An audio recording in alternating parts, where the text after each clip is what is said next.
বিসমিল্লাহির রহমানির রহিম। আসসালামু আলাইকুম ওয়া রাহমাতুল্লাহি ওয়া বারাকাতুহু।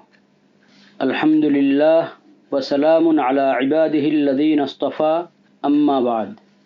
প্রিয় দেশবাসী, জায়নবাদী ইসরায়েল ফিলিস্তিনের নিরপরাধ মানুষের উপর, বিশেষ করে নারী শিশুর উপর যে নির্বিচার হত্যাযজ্ঞ চালাচ্ছে, একে গণহত্যা বললেও কম বলা হবে।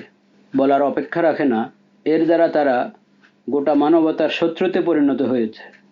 এমন অমানবিক পরিস্থিতিতে বিশ্ববিবেককে জাগ্রত করার লক্ষ্যে এবং এই বর্বরচিত গণহত্যা ও জাতিগত নিধন বন্ধের দাবিতে আগামী শনিবার 12 এপ্রিল প্যালেস্টাইন সলিডারিটি মুভমেন্ট বাংলাদেশের পক্ষ থেকে মার্চ ফর গাজার ডাক দেওয়া হয়েছে।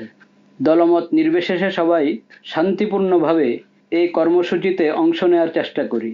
আল্লাহ তাআলা এই প্রচেষ্টা সফল করুন এবং কবুল করুন, আমিন। বান্দা মোহাম্মদ আব্দুল মালেক, শিক্ষা বিভাগীয় প্রধান, মার্কাজুদ দাওয়া আল ইসলামিয়া, ঢাকা। খতিব, বাইতুল মুকাররম জাতীয় মসজিদ, ঢাকা।